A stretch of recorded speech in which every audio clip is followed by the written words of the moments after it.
दूसरों की खुशी के लिए अपना जीवन दांव पर लगाने वाले, हर एक व्यक्ति को मदद करने वाले, हर एक व्यक्ति को जीवन में आगे बढ़ाने वाले, हर एक व्यक्ति को साथ देने वाले, जब भी आपके जीवन में दुखों का आगमन होता है और अपने नजर आप जहां जहां घुमाते हैं और जितनी दूर तक आपकी दृष्टि पहुंचती है, कोई आपको मदद करने वाला नहीं मिलता है। और उस समय आप सोचने पे मजबूर हो जाते हैं कि ईश्वर हमें कौन से कर्म का फल दे रहा है, कौन से जन्म का बदला ले रहा है। दोस्तों, हम बात कर रहे हैं मिथुन राशि के बारे में, क्योंकि मिथुन राशि के व्यक्ति दूसरों के चलते, दूसरों की खुशी के लिए अपने जीवन का भी सौदा कर लेते हैं, अपने जीवन दांव पर लगा देते हैं।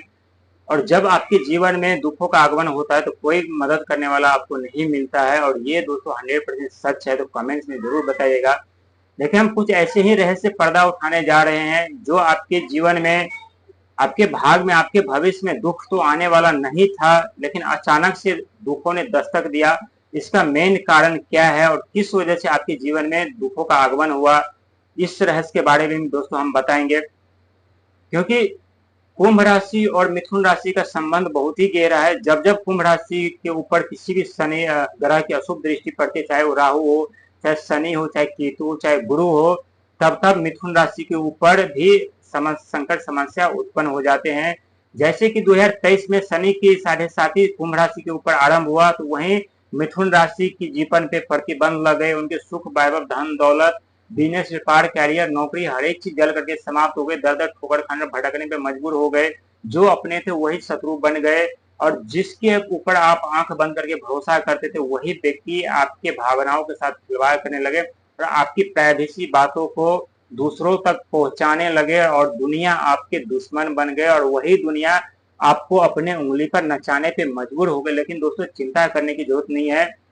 मारने वाले से बड़ा बचाने वाला होता है। जब ईश्वर की कृपा हमारे ऊपर पड़ती है तो दुनिया में, इस संसार में, इस कलयुग में कोई भी ऐसा व्यक्ति जन्म नहीं लिया है जो आपको गिरा सके, आपको नुकसान पहुंचा सके, आपको क्षति पहुंचा सके और आपको कंगाल कर सके। लेकिन वक्त ने आपको समय पर आकर के संभाल लिया।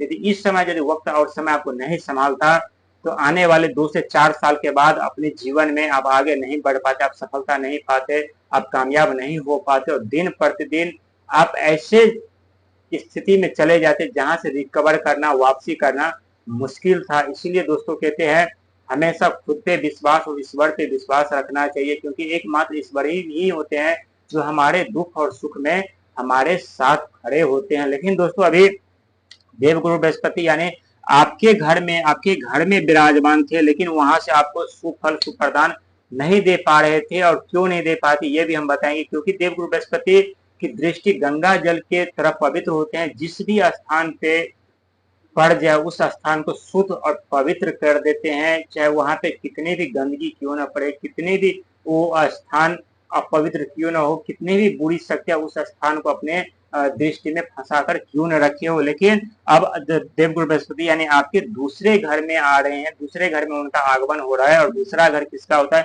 धन का होता है। और धन के घर पे देवगुरु बृहस्पति का आगमन, जहां एक तरफ शनि महाराज की दृष्टि धन घर पे, जो आपसे कड़ी संघर्ष, मेहनत, प्रयास करवा रहे थे, कठिनाई परेशानियों का सामना करवा रहे थे, लेकिन सही फल सही समय पर नहीं प्रदान कर रहे थे। धन का तो आगमन हो रहा था, लेकिन बहुत संकट, समस्या, उलझने होने के बाद उस समय जब धन आता है, उस धन से हमें कोई कार्य नहीं हो पाता था। जैसे वो धन आते थे वैसे किसी न किसी तरीके से चले जाते थे। कहते दोस्तों, जब भी जीवन में बहुत बड़ा परिवर्तन होने वाला होता है तो उससे कहीं ज्यादा दुख दर्द समस्याओं का सामना हमें करना पड़ता है। और ठीक आप ऐसे ही आपके साथ हो रहा था और आप ऐसे ही अपने जीवन में आगे बढ़ते लगे। समझ लीजिए कि ये 5 साल पूरे आपका होने वाला है। जहां दूसरों के खुशी के लिए अपना जिंदगी सौदा सौदा कर रहे थे, आप वही सौदा से अब आपको लाभ मिलने वाला और ये 100% सच साबित होगा। दोस्तों, अब आपको अपनी जीवन दो पे नहीं लगाना पड़ेगा, अपनी खुशियां, अपनी जीवन दो पे नहीं लगाना पड़ेगा, अपनी खुशियों का सौदा आपको नहीं करना पड़ेगा, क्योंकि साक्षात स्वयं ब्रह्मा यानी देवगुरु बृहस्पति की कृपा धन के घर में पड़ने के कारण सुख, वैभव, धन, संपदा, मान सम्मान, पद प्रतिष्ठा, किसी चीज की कमी नहीं रहने वाली है। लेकिन इससे पहले दोस्तों, किसी भी चीज से करने से पहले, सोचने से पहले हमें